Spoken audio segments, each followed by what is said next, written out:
We are here today to pay respect to the 174 women killed last year by their male intimate partner and the one woman killed by her female intimate partner in the state of Texas. Melissa Ramos Simpson, 26, San Antonio. We're not just talking about, someone who has a black eye as a result of a physical assault. We're not just talking about someone who was assaulted by a stranger who jumped out of a dark alleyway. Those things are not as common. We are a domestic violence and sexual assault agency that serves anyone impacted by intimate partner violence or sexual assault.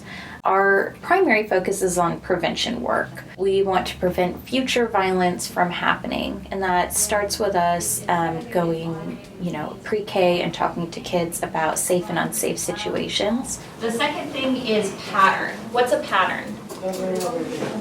Yeah, it happens over and over again. There's some repetition to When it. we're talking to really young children, they may witness it. Their parents might be experiencing this.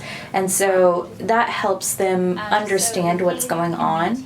But we know that domestic violence essentially starts when people start dating. Around that middle school age, we already see dating violence happening. So if we aren't talking to kids about healthy and unhealthy relationships before that point, then it's already too late. Yeah, so like threatening to harm them. I think the biggest obstacle is finding a way to share the information in a way that people are willing or wanting to hear it. There aren't a whole lot of fun events that you can do around domestic violence or sexual assault. Our event tonight was Dogs Against Domestic Violence, and we really wanted to bring some awareness to the fact that animals are often involved in domestic violence as a tactic that someone uses against their partner. Like, I'm going to harm you by harming this creature that you care about. And we find that people really connect with that. They really like talking about their pets and their animals. It's a really fun thing for us to do. I have had experiences where I'm like, I don't know if I'm equipped to handle it, where it makes me feel like maybe I'm not an expert, because sometimes people have really challenging situations and it can feel really frustrating when they're doing everything that they should be doing. We're doing everything we should be doing, and yet they still keep facing roadblocks.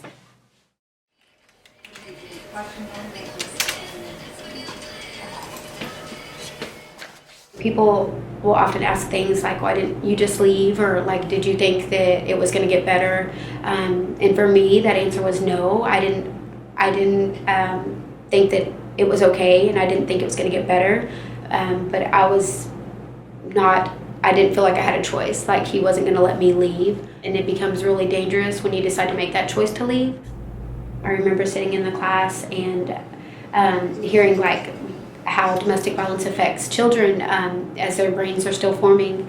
And that was one of I was like, I guess I had always assumed that my son would be less affected because he was so young, and that's not so. He's actually more likely to be impacted later on in life. And that was sort of where I was like, okay, like I don't know how I'm going to leave. I don't know what this is going to look like, but I've got to do that. I don't want my son to grow up like that. I think that that's one of the biggest things, like learning how to let everything that I've experienced benefit somebody else and kind of give them hope.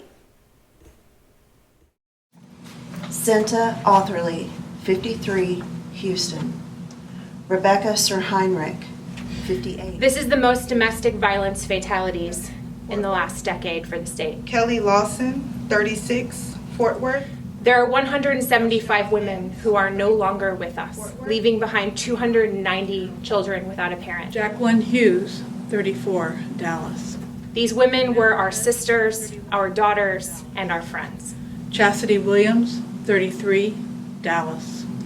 Yeska Quinones, 35, Dallas.